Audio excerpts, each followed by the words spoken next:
This is a review for the Mazama Village Campground at Crater Lake National Park, and we'll go through the details of the site in just a second, but I'll show you some video here while I tell you a little bit about the campground.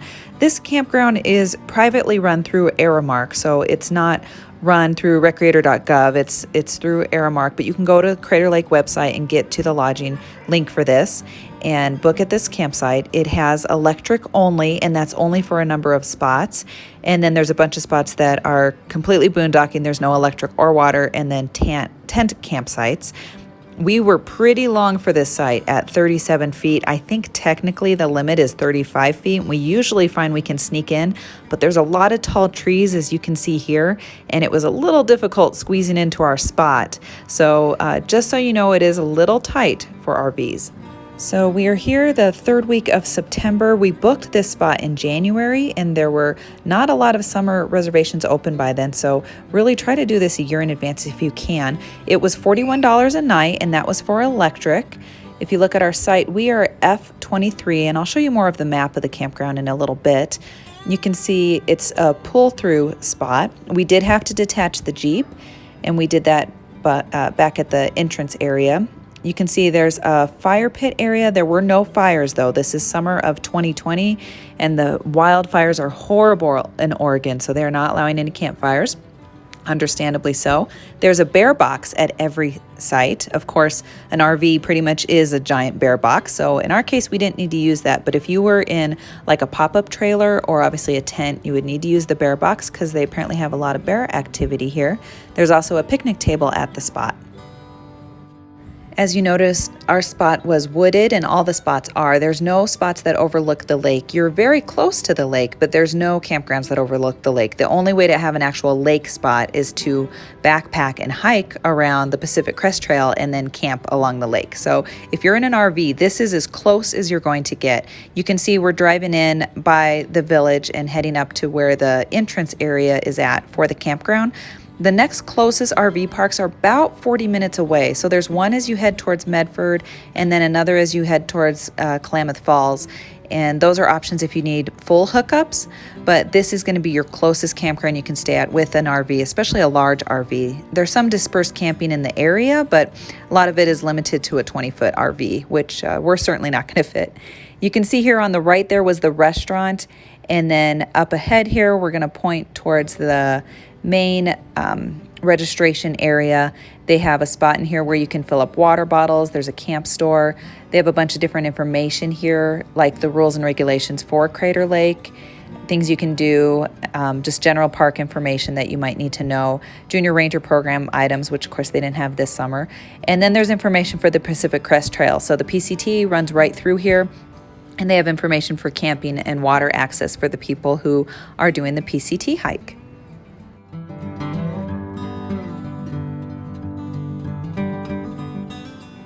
Here's a more detailed view of the map for the campground. So there's the state road that's off here, and then you kind of come up and you have to enter into the park and use your parks pass to get in, or pay the fee.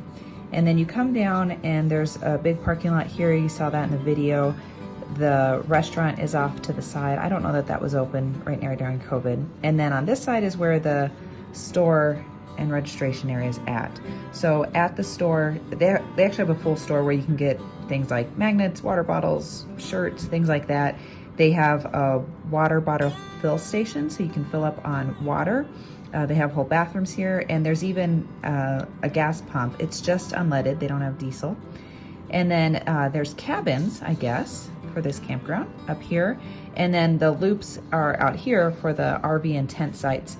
We were over here on loop F.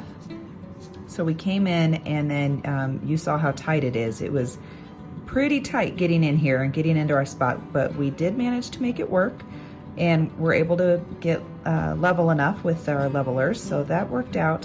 There's not water at the site, so there are some water fill stations. We didn't fill up there though, so I don't know much about the details on how well the fill stations work. We did notice a fill station kind of over by us, but it seemed like it was just a water bottle fill station. It didn't really look like a hookup that you would use to fill your whole water tank. So I'm not sure how extensive those water fill stations are. But this is an example what the RV park looks like. You cannot choose your site that you want at the time of registration, and so you're just kind of getting whatever they have available. They must only reserve so many spots that are like it, but we were supposed to be, I thought, in a 50 amp spot because it had 50 next to the reservation, but we only had a 30 amp. So but we also had such work getting into our spot, we were not going to go back and ask for another station. So that was a little bit of a change. We didn't end up needing the 50 amp. It was fine just being on 30. But if it was the peak of summer and you wanted to run your AC, that might be a problem. So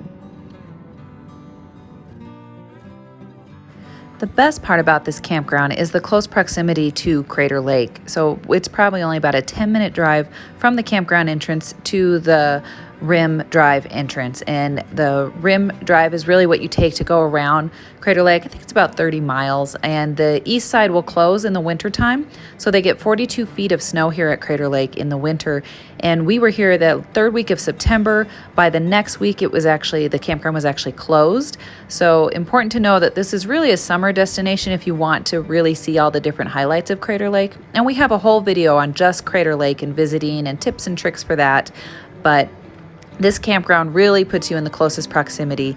The next closest campgrounds, like I mentioned, are about 40 minutes away. So beautiful place to view and a great campground to stay at for that proximity, and pretty reasonably priced given that you still have electric hookups. So hopefully this was useful to you. If you liked it, give me a thumbs up, or you can leave a comment. You can subscribe to us too. We try to have more information about campgrounds and national parks, and you can follow us at Instagram and Facebook at RV Homeschool. Thanks so much for watching, you guys. Have a great day.